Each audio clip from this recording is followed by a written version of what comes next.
There's a cat over here. There's a cat over there. And the wrong one died. And the wrong one died.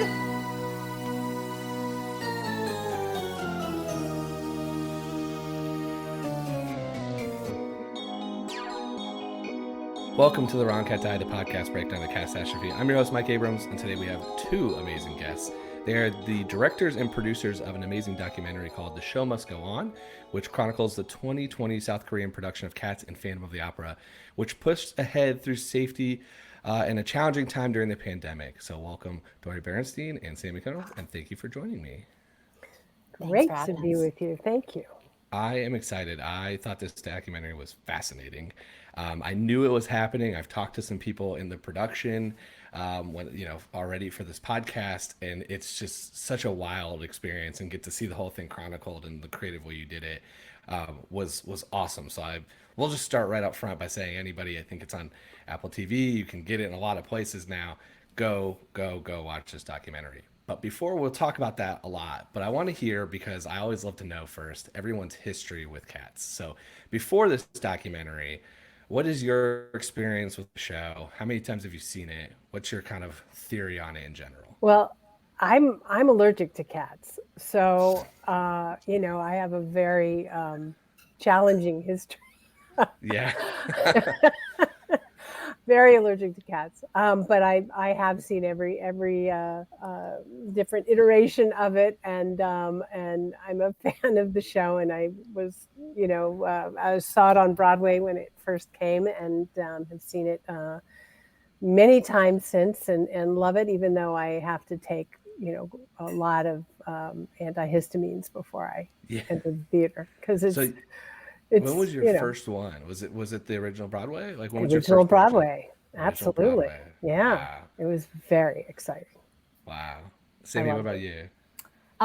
So my dance teacher, hopefully I'm getting this right. You can correct me if I'm not. My dance teacher when I was a little kid was in the original Broadway company of Cats.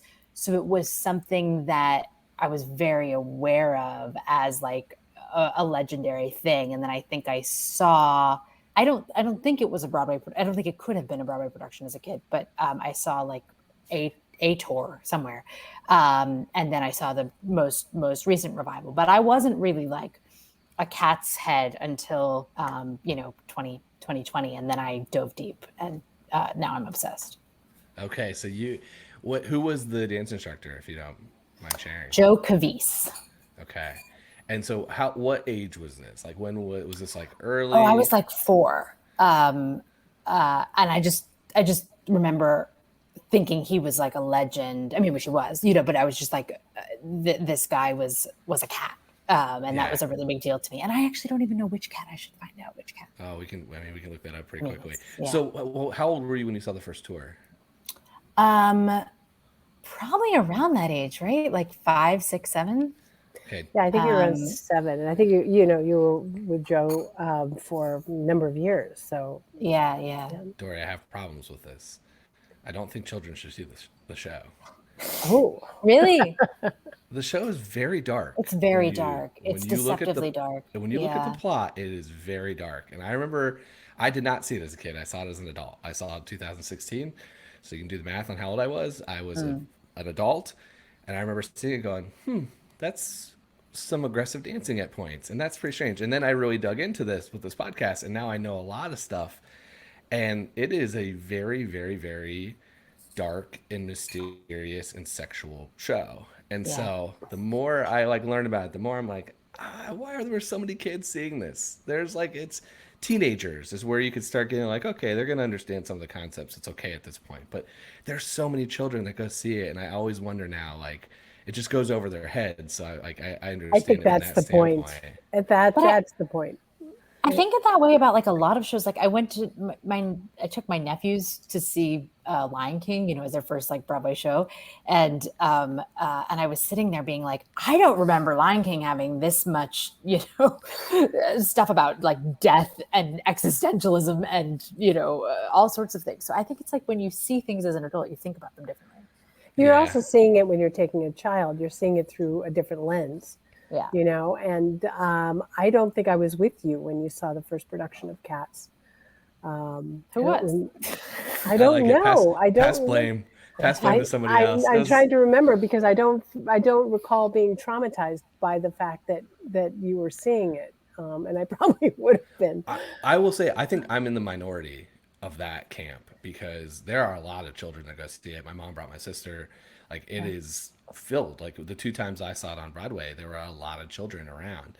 But I also know that like one standard truth of this show is that Demeter was sexually abused by McCavity, and it's like that's not really a plot line for children that you expect, and so it is just like a very kind of bizarre thing for me to learn more about the plot. And again, that's like all I focus on. I know you wrote an entire documentary on did this entire thing on a lot more than that, and I'm sitting here going like, well, let's talk about old Deuteronomy here.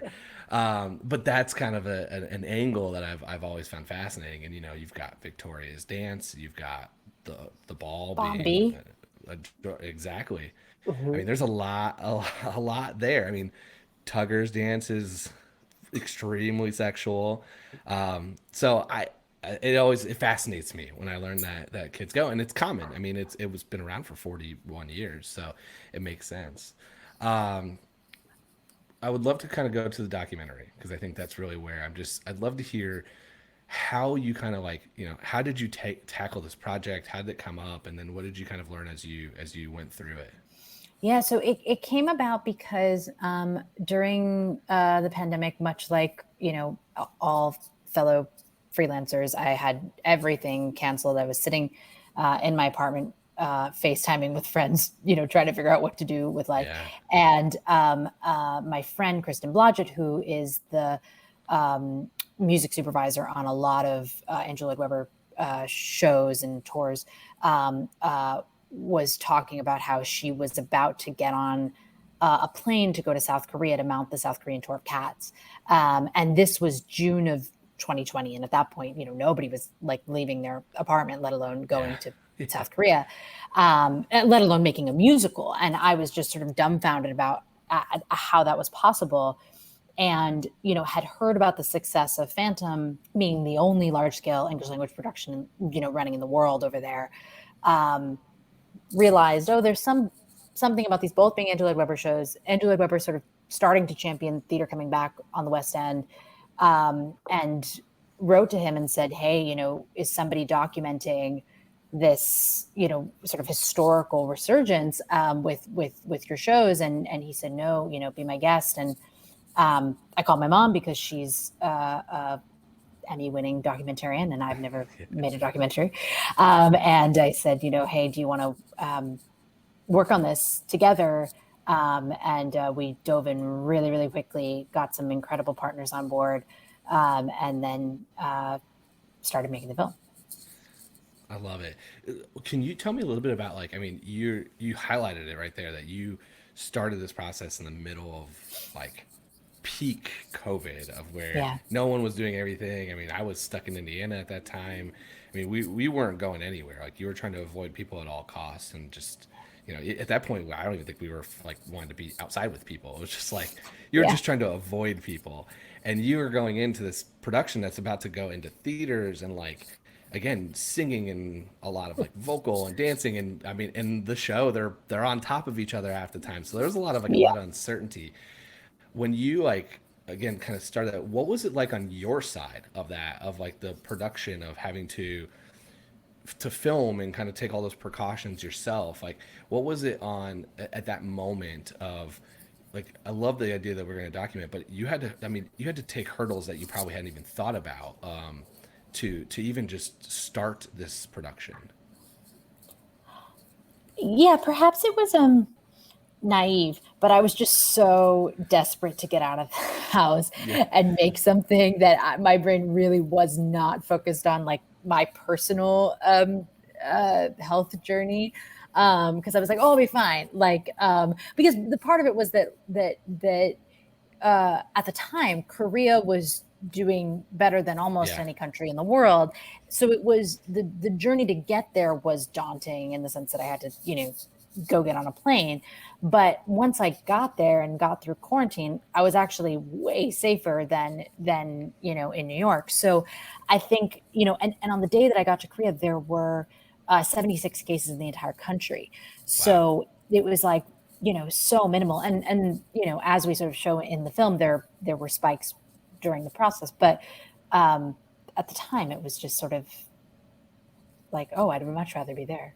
Yeah, but spikes like 350. Right. So no, it got up to 2,000. Very, very scary. They had the one guy that like went to church, I think, and in a club or something. There was like one international story from that. I remember at the time. And I think it was covered in the documentary too. Yeah. Because it went from there wasn't a lot at all to they did a great job really there in the scheme of things to be able to do that. And I think that's again fascinating. I'd love to hear a little bit, Dori, from you. Like when you heard the idea, well, like what went through your mind? Well, I think we were all, the whole community, and certainly Sammi and I talked a lot about it. Theater was decimated, mm-hmm. We were wiped out, and there were so many people who were unemployed, so many people who just their lives came to a complete halt, and the idea of helping to fight to keep theater alive and to keep theater moving forward and to support the employment of actors and all the people behind the curtain, and also with what Korea was able to do to make theater safe. We felt it was very important to capture that, document that, and share it with the world so that other countries could learn from it and then bring theater back in a safe way so that the world could get back to theater, because theater is so vital in every possible way, just for humanity, for heaven's sake. So it was really a mission for us to do that. And wearing the mom hat, I was completely off the charts panicked. I was sending my daughter off to Korea in the middle of a global pandemic, but I had to deal with that. But other than that, I think we were both really driven to tell the story and to help bring theater back, and celebrate all the artists that were coming from around the world, and taking great risks to do this. Yeah, and having talked to a couple of them, it's like they almost didn't believe it was true when they got the call at first. It was like wait, this is actually happening, and then the excitement and a little bit of the fear, but also just like being able to kind of go back to your point, do what they love, and be employed again when a lot of them were on tours and doing stuff, and it abruptly stopped. So I'd love to change gears a little bit though, because I think what I loved about the documentary as someone who spent, again, an immense amount of time thinking about the show is that I got to see and hear a few of the kind of behind the scenes stuff that I'm still waiting to get the Cat's Bible told to me by some of these brilliant people. And you got to document some of that. And so I would love to hear a little bit, and you can talk about fandom too, but this is this group cares about cats. But a little bit about what did you learn about those shows? Because these clearly weren't, I think for you, Sammi, these weren't things that you weren't again, the super passionate, I know every inch of Cats. And then you get to kind of go and experience this whole thing from start to finish to putting on the show. So what was that like, and what kind of surprised you of being able to kind of get that behind the scenes piece?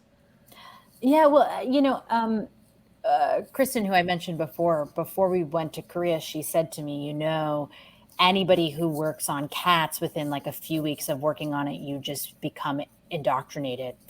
You just are become a member of the cult. You're really obsessed with cats. And I was like, I love cats. I respect cats, Kristen. And she was like, no, you don't understand. It's going to go deeper. And I was like, oh, okay. And she was completely right. You get into this culture where everything is about, first of all, it's such an ensemble piece. And so the culture of everybody sort of working together to tell a story and everybody having their own strength and their own feature, I think is really beautiful. And it sort of works on stage and off stage.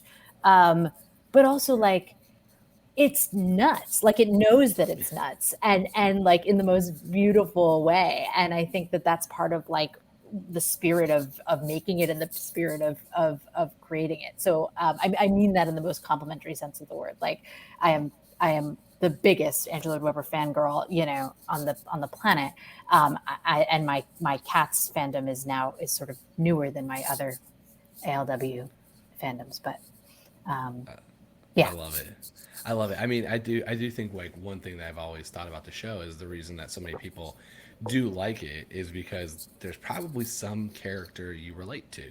And it's because this world was built and there's such a group and there's so many of them to the point where I mean there's what 30ish cats that end up kind of in this production, and you're going to probably find a piece of one or two of them that are you, which is somebody's party trick who was in the 2016 revival, is that they go around and tell people which cat they are.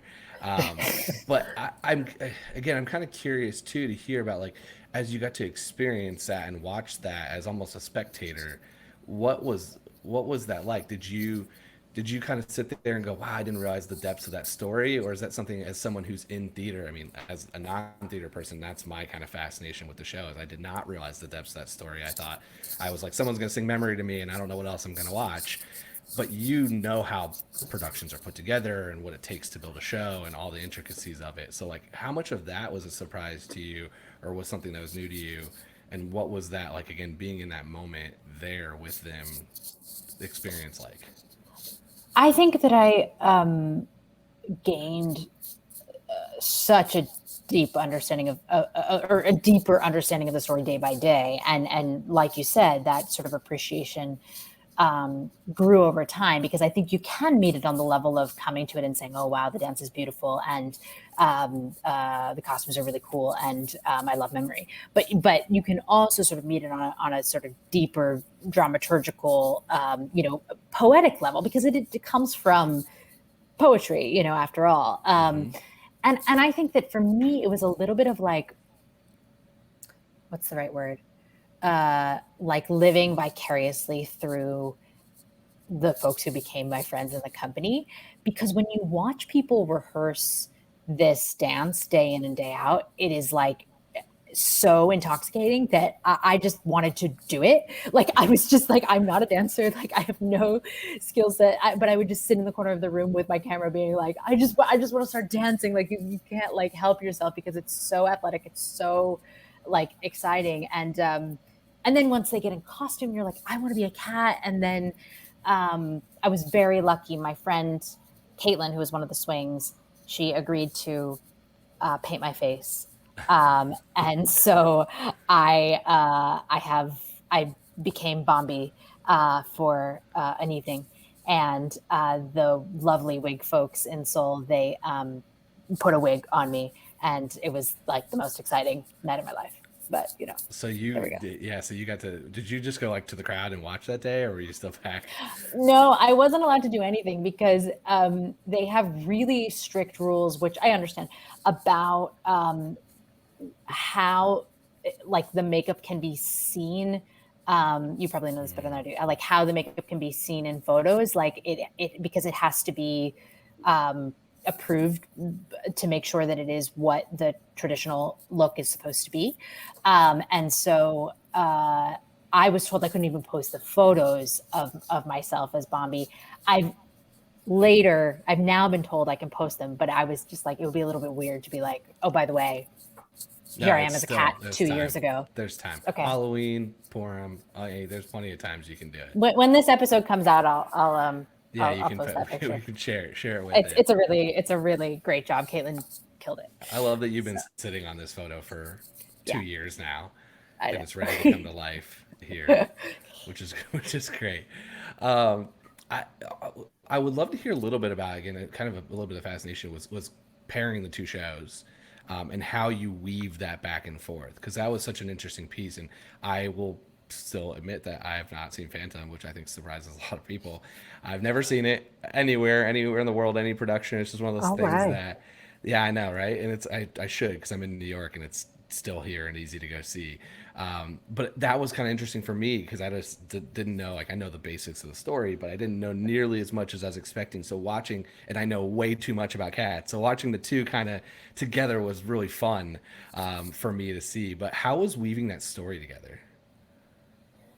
Well, there are probably two answers to that question. It's the two different stories, just given what was going on in the world and with COVID, and the two different experiences that the companies were having during COVID. There's that side of things, and then there's also, you know, two completely different shows with that require different kinds of performers and performances and the stories behind them. But I think. Because they were at with cats, they were putting the show together, and Phantom was already up and running, so it was an opportunity to kind of capture two different, where two different shows were in this process at that time, and what the companies were consequently going through. And also they were in different locations, and in going to the city that had the most terrific outbreak in all of Korea, and kind of be the event that rebirthed that city after COVID. That was a big deal. And so obviously that was an exciting opportunity to be with them and to see what it meant to the citizens of the town to, be out and about again and to be together in a community setting and experiencing theater. So it gave us more storytelling, and two different worlds also, behind the curtain that were fascinating to capture.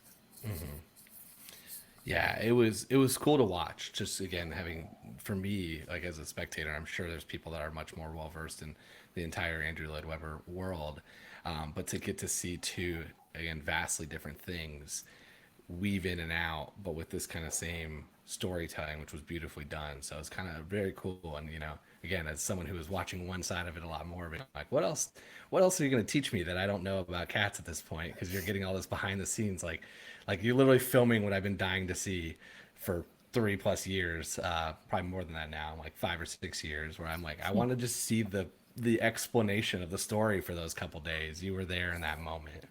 Well, come over sometime because we have 90 hours of footage. So Oh my God. there's a lot of behind the scenes that didn't make it in, because we were so focused on the COVID narrative. But I'm gonna take you up on that. If you have the recording of the what's called the Cat's Bible, then I would love to watch it. What does that mean? Like the So the explanation I was given by a couple of different people, and again, it's different every cast to cast. So it's like every version gets told a story, but there's generally that thing. Here's the story, like here's the background, here's this, and then there's each character, their 3 words and kind of what their backstory is, and then there's a lot of missing pieces, and that's what my podcast has kind of dove into more than anything, is looking at, like, is Victoria Grizabella's daughter or not, which is like not answered. There's not a definitive answer, but you could say maybe, you could say maybe not, and it just depends on how the cast plays it. But there is a version that's given by a couple different people depending on the production that will say, you sit in a circle. It's always been explained to me, it feels like camp. It's like you sit in a circle and everyone gets told the story, and then it's like, here's Tugger, here's Skimbleshanks, and it's like each person and their 3 words and their whole thing. And so I've been dying to know, because I have all the theories in between, and I'm like, somebody can answer these questions to us. And there's like an entire website of fandom for Wikipedia page for cats that digs into all of those things. Some are answered, some are not. But there's a group of people that could definitively answer some of this, or say there isn't an answer to that. Well, I mean, Chrissy Cartwright would definitely. Chrissy's definitely the main one who's done this most. There's a couple other, just on the tours and other productions where someone has come in and kind of filled in the blanks. And then you get the regional dinner theaters and stuff where they get a abbreviated version. But there is a version for most of this. Amazing. I yes, they did do that. I didn't know that's what it was called, but yeah, Okay, that so did happen. you've got I footage. don't know that we filmed the whole thing though, Ooh. because we weren't. I can check.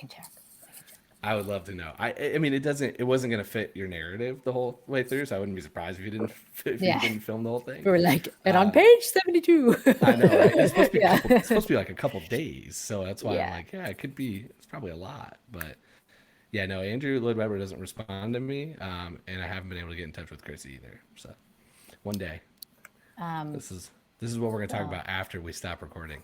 yeah, I'm here for it. I have a lot of contacts on that cat I, story, so let me know. we're going to take a quick break, and then we'll be back for more of The Wrong Cat Died.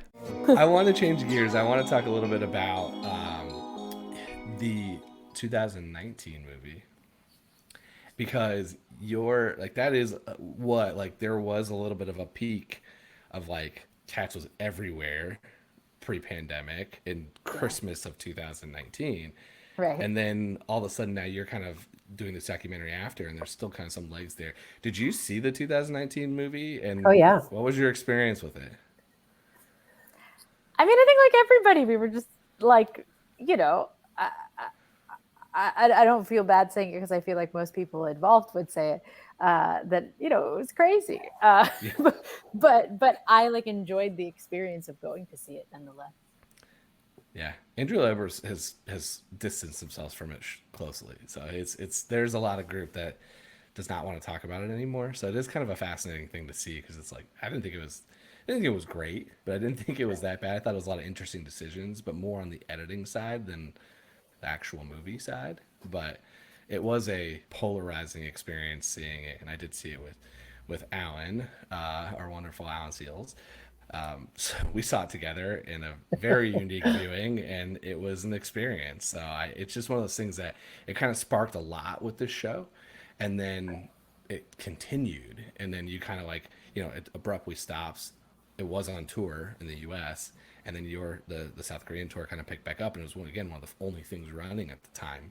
So it did have this kind of like natural progression, and then it went back on tour, as when the U.S. tour started picking back up. Well, I think a lot of what you know, the relationship between the film and our doc was actually something that we thought about, in the sense that like there was a lot of hype, whatever you want to make of it, right before the pandemic, as you said, about the property. And for us, the stage show was something that we wanted to like remind everybody of its smashing success all around the world for decades, and celebrate that in this moment where it was one of the two shows that was sort of leading the way in this specific, comeback. So um, that was part of our thinking, as we doing decided. it doing it a service to bring it back to its actual glory. Yeah, well, it was a giant missed opportunity as far as I was concerned. It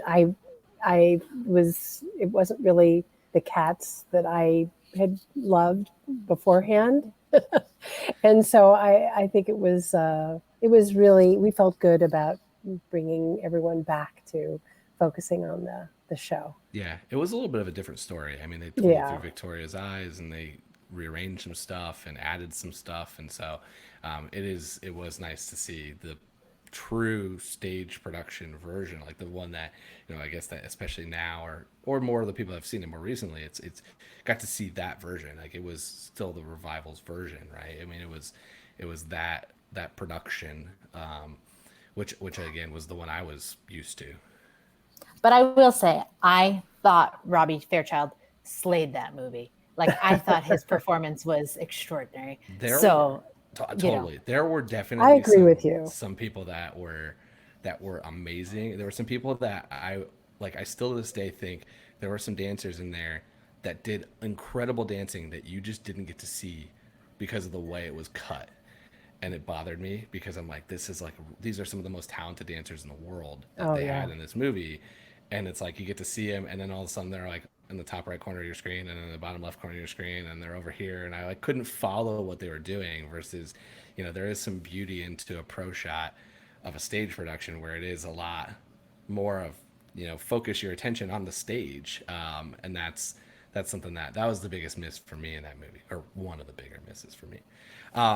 I do want to, Sammy, I want to hear from you a little bit, because you got to experience this. You got to be Bombalurina. You got to dive in. Like, what was the part of the show? Like, what is your favorite part of the show? What related to you as you got to really ingrain yourself into cats a lot more?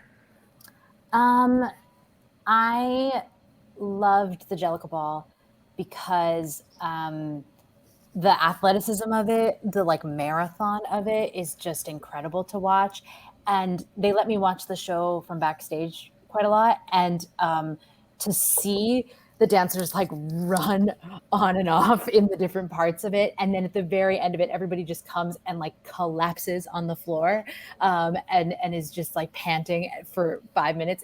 It's quite amazing to watch people like do something that's like truly an athletic feat every night.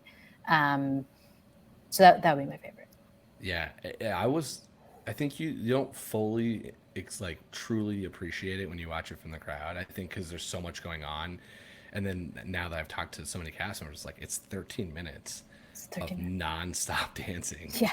And it is, I mean, some of them are tumbling, and they're doing lifts, and they're doing all this stuff, and it's like, it's one of the most injured shows, I think. You would know this more than me, but it seems like it's one of the shows that has the most injuries, because of the like how physical it is to do those dances every night or 8 times a week. Is a wild one. So I do think it's fun. I think that's such an interesting piece to it. It also is a piece that's kind of strange, though, because it's an orgy at its core, and so it's like, Sure. it is another one where it's like, oh, now that you learn about that, it's like, oh, all Yeah. right, Oh, very little different. interesting. Okay, Yeah. not what I was expecting for a cat show. But yeah, I think that's it. That's always one that kind of gets there. I think that, and then there's just a couple other like solo pieces that usually get the spot, like some of the tap dancing and some of the other stuff. Mm-hmm. And Victoria's solo, and um, it was also very interesting for me because on perhaps you've heard this from other cast members on this tour, but see, I just said other cast members as if I am a cast member. Yeah. I'm like so indoctrinated. But on that tour, our Victoria and our Tugger started dating pretty early on in this process, and they're like, it's like 2.5 years later or something like that, 2 years later, they're still together. She just moved to London. They're like living together in London. And then I was like remarking on that to Kristen, and she was like, oh no, it's always the Victoria and the Tugger. And I said, okay. Oh, but also the GMs from the show met on Cats. That's true. Yeah. Who did? Gareth and Paul, who were the GMs, they met when they were doing Cats like 10, 15 years ago. Gareth was... I don't remember. Rum Tum Tiger, I think. No. Paul was Rum Tum Tiger. That's right. Gareth. Oh no, Gareth was Mungo Jerry. And we have some great photos of him as Mungo Jerry. So what's so interesting about that is, yes, there's a lot of like the show kind of would bring that together, like the Victorian Tugger, and there's some other ones, but a lot of the rumor mills, when you like really dig into them, and have answered a lot of them with cast members, are because of like off stage relationships, not necessarily just dating, but friendships and other stuff, where they have great chemistry, but their cats probably shouldn't, or like they're not supposed to. And so a lot of these rumor mills start because, and one of them that early on we were able to solve is, there was a big rumor between Tyler Haynes and Jeremy Davis, I think. And it's like, it was Skimble and Tugger, and they're not necessarily supposed to be these like great friends. They're supposed to, like, Tugger's supposed to bother Skimble and all this stuff. And it was early on that they kind of had this thing that they played off of each other, and the crowds, especially the super fans, like the junkyard, and there's like these fans that go and watch like one cat at a time, started to notice these things. And it's like, yeah, these two guys are messing with you. And it's like, a lot of these rumors come from that, and you find out it's like, oh, it's just because they were roommates, or they were like really good friends in another show. Oh, that's so and their funny. Cats aren't supposed to be. So I love hearing that there is like that you had that experience, and it was one that's probably Victoria and Tugger probably don't interact all that much on stage. I don't think nearly as much. There's a but it does feel like a common one that you would see. But what's fun is when it's an uncommon one and you start seeing those relationships, because they definitely happen. That's so interesting. I wouldn't have thought of that. And yeah, I mean, it was really fascinating being with the Cats company, going back and forth from the Cats company and the Phantom company, because the Phantom company is like the median age is like, 15 years older than the Cats company. So it just is like a totally different, vibe and world. Yeah, cats definitely felt like camp. Like the whole thing felt like camp. It was Felt like they like were it. stuck together. Yeah. They were enjoying their lives together. I mean, I think there's some varied scenes of like they're yelling out the windows to each other, and they were in isolation, and it was like they had a blast.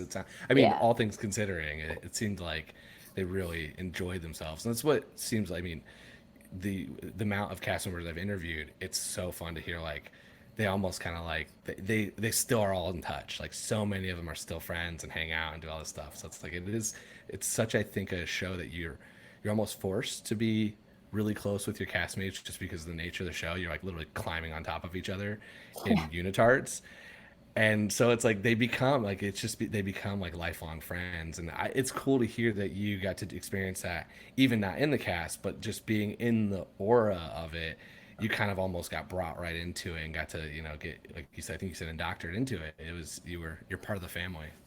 They were very generous to me, so I'm grateful for that. Let's do a little rapid fire about the show, and then Oh, we'll boy. get into the $1,000,000 question. So you both have to answer. I would love to hear a couple of things. So one is if you were in the show, who would you want to play? Do we have to answer that understanding our athletic limitations? Nope, because I can't sing or dance or any of these, and I like to think about this all the time. So you can suspend any belief of if it's in your vocal range or anything. It doesn't, there's can be male, female. Just which track, if you could go on and do one day, and you were blessed with the skills to do it, which one would you want to do? I would go ahead. No, go ahead. No, you go ahead. I'd just say Demeter because I like the costume. You already got to be Bomb, so might as well be your sister. Exactly. Yeah. I would really go for it, and I'm going to go for something that is not in any way true to my own personal character, just because I think it would be a hoot. I'd go for Rum Tum Tiger. Rum Tum Tiger. Excuse me.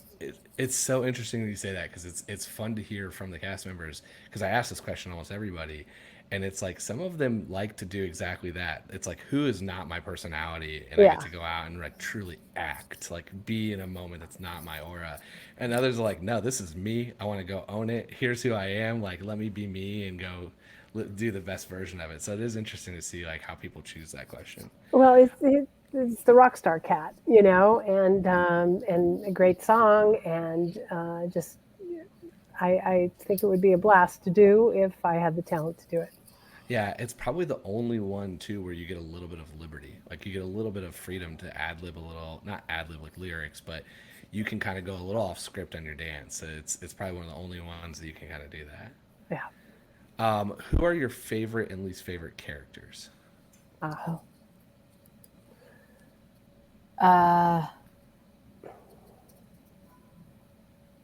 Favorite. I like Monk a lot. I just like how he controls things. You're a storyteller. You got the storyteller. I like it. Yeah. And then I'm really not a Gus fan. Not a Gus fan. Oh, this is not going to lend well for the last question. I'm sorry. Yeah. I just also in the again, here it is with the R. In the tour that I was observing, they kept what is the number? Was it Bill Bailey? No, it's the Growl Tiger? Yep, Growl Tiger. And that makes him a bit unlikable. It's definitely more of a showman when you do that, because do they do the opera piece kind of with that help? Well, it's also like a bit offensive. Like, I mean, he's a bit I mean, not a bit. It's very offensive. Like his character is behind the times, and I think that was the writer's point, was that he's behind the times. But I'm a little bit like, dude, catch up. Yeah, there's a couple. I mean, it's gonna be going for 40 years, so there's a couple that have been renamed, and there's been a few cats canceled. So that is one. There's a couple other that we don't need to get into that have been correctly updated for modern times. Dori, what about you? I can tell you, I'm not a Macavity fan. I just get very the villain. I get very emotional. I'm very upset about Macavity. What about favorite? My favorite, that's really difficult. It just would be fun to be Bustopher Jones. Just eat whatever you wanted all the time. Just hangs out. Just spends the money. The only challenge with that is that well, this isn't the who would you want to play, because Bustopher Jones also is usually Gus, so it's like you can't just be Bustopher Jones. But favorite cat, yeah. I mean, again, he also has a backstory, because his whole thing is he just eats a lot and goes to gentlemen's clubs. It's basically his whole story. Take that back then. But I will say, I do think that the term gentlemen's clubs could be used in very different ways. So it could just be like going to have a cigar and a drink. Yeah, I think that's what he means, right? I don't know. I used to think that was originally the intent. I was like, oh, it's all so wholesome. He just goes to hang out with his buddies, and then it's like, no. Then you learn about all the other stuff. And I'm like, maybe not. Maybe this is a lot more R-rated and X-rated than I thought here. But it's more fun to me, it's funnier if you think about Bustopher Jones in the other sense. Just given his personality of like the way he lives. I also think he funds Macavity's crime. That's my other theory. Yeah. Okay. Well, I was just going for something really simple and she just likes to eat. I like him. No, he's great. What is your favorite song in the show? I like listen to the Jellicle Ball when I'm like on the treadmill. It's like the most invigorating thing ever. I think it's just like a masterpiece. I love that too. I really do. It is. It's great. I do think like that. My answer to this has changed so many times, which I think is what's cool about it, because it's like there's moments where I'm like, this is my favorite one, and I'm like, no, it's Macavity right now. But the ball is classic. Okay, my last one before we get to the $1 million question. Which cat do you think would be the best director of a documentary? Who do you think would put together the best show? That's so funny. Oh my gosh. Well, maybe Skimbleshanks. Oh, that's a good answer. Because, very organized and keeps everything on schedule, right? That's an excellent theory. Yeah. I had a different one. I would say Mungo, Jerry, and Rumpelteazer together, because they're very sneaky and crafty, and you have to be very resourceful when you're making things like this, because you have to think creatively. I like this. So I think we've answered different parts of this process, because mine's going to be Monkish Trap, which is a storyteller. Right. So I think that maybe we need all four, I guess.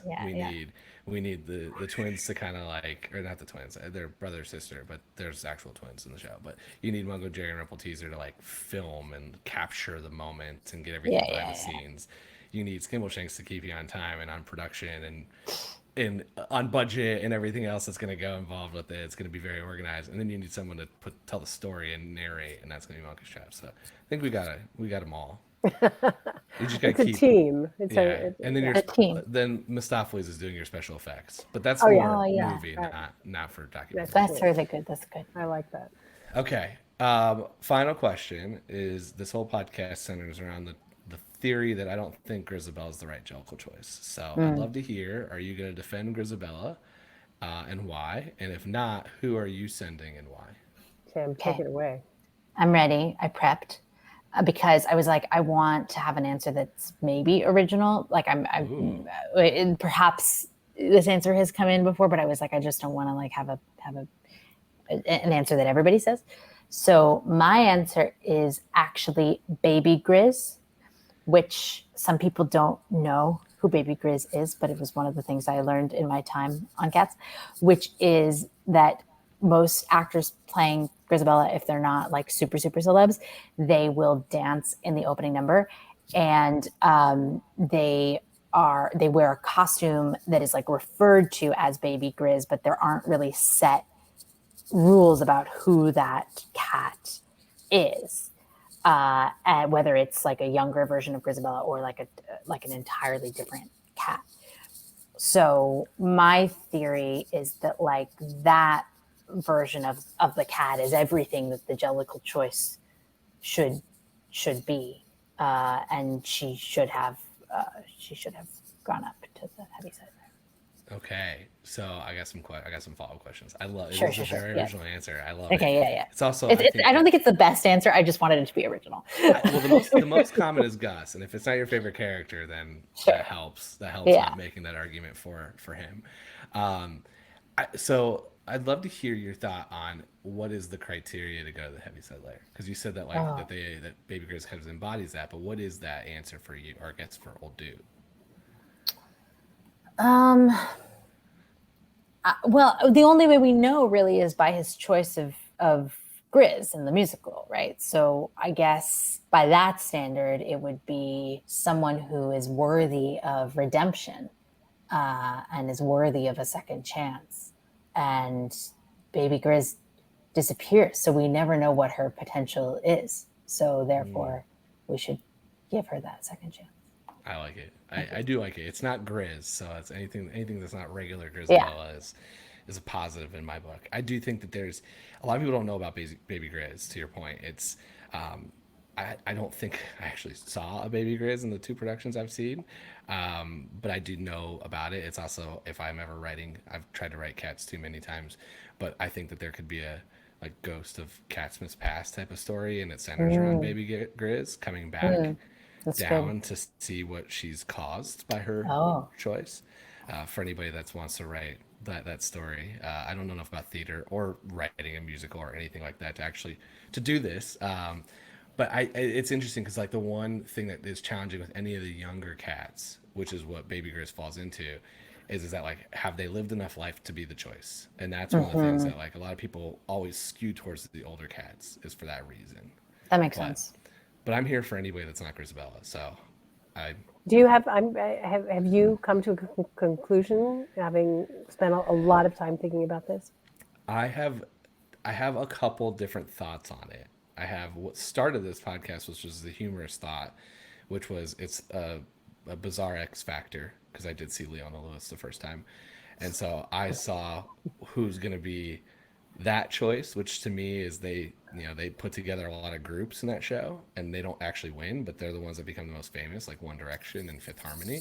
So I wanted Tugger and Mistopheles together. That was what started this whole thing. That was my answer. I think if you argue old Deuteronomy's case of like, if I'm making a choice next year or multiple years, because same to your point, we get 1 year and one view, is who's most worthy or deserving or most need. And I think that choice is usually Gus. I think there's an argument you can make that it could be old Deuteronomy's time, but is he eligible? You never know. Like, is he killing himself? So I don't think there's an answer. I do think that that's some of the beauty of it. I've heard some other really great examples. Most of them, again, skew to the older cats. But I think the biggest thing you have to decide first is what is the criteria. And this is things that I don't think most people think about, because when you stage the show, or if you're Chrissy, you're thinking about just the one night that has an answer for you. So no one's thinking about next year or 2 years ago or what was last year. Like I had a cast member recently who thinks that Victoria was last year's, and that's why they're coming back. And so if that's the case, then what was old Victoria's criteria to go last year? So that's the part that I think is unanswered. And I think what becomes really interesting if you think about this from like if you suspend the storytelling of this being a musical and go into like this is a world and almost a cult that was set up. How do they decide their sacrifice every year as a cult leader? And that becomes hard. So that's kind of where I'm at with it. This was a joke that started purely because I made a joke when the trailer came out, and now I've spent 80 plus episodes trying to actually think through this in a more thoughtful manner. Because my original answer was Tugger and Mephistopheles. But Dori, you're not getting off the hook though. I want to hear your. Oh, I have a point of view. I am going to argue that Grizabella was the right cat to die, and she has been just maligned because of her looks, because she's haggard and she's older, and she's just written off. And I think that it's really important for her to be the chosen one, for people to look at her through a different lens, and to realize that they've shunned somebody because of their appearance. And I think it's a very powerful statement for the world we're living in, and people who are disenfranchised and pushed aside because of the way they look. And so I think that was an excellent choice, and I applaud old Deuteronomy. I am not going to argue against you today, because Solid. I don't disagree with that piece of it. Of like, I do think that there's more to it though, which is where my arguments stem from. Is that not that she's being the redemption story that's clearly there, and that she's being reaccepted into the family. I firmly believe she's next year's choice. That's, I think, my biggest take with Grizabella, is I want her to have her time with her family. Give her her acceptance back. Give her a year. Send her next year. So that's where I'm really at with this show. But I don't get to stage it, and I also think for 41 years this has been a wildly successful selling show. So I don't think it needs to be rewritten, but it's not going to stop me from arguing with everybody about why it should be rewritten. All right, the most important question: how can people stay in touch with you? How can they see the documentary?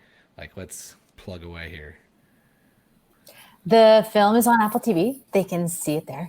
And we both have, it's also on Bravo On Demand. They can see it there. It's also on, is it dramaticforces.com? Dramaticforces.com, yes. Which tells you how to stay in touch with Dori. And then I have a website, sammicannnold.com, and it has my contact info on there as well. Awesome. Well, thank you so much for being amazing guests. And I'm excited that this will, if nothing else, spark the world to see your Bombalurina. And hopefully people will get to enjoy your amazing film, which I thoroughly enjoyed. Well, thank you. Been looking for an excuse to get to share the photo, so I'm really thrilled and grateful. Thank you. Thank you so much. And grateful to be here. Thank you for this fabulous podcast, because it's so good and it's so much fun, and it gives us a lot to think about. That's what I'm here for. The hard-hitting facts. All the probably podcast networks, very thoughtful and cerebral shows, and here I am arguing with people about Grizabella. So that's what I'm bringing to the table. I love it. It's essential listening. Well, thank you both for being here, and thanks everyone else for listening to this episode of The Wrong Cat Died, the podcast breakdown of the catastrophe. To follow along, you can subscribe on Apple Podcasts, Spotify, Stitcher, or anywhere else you listen to podcasts. Follow us on Twitter and Instagram, and now TikTok at The Wrong Cat Died, or check out our website, thewrongcatdied.com.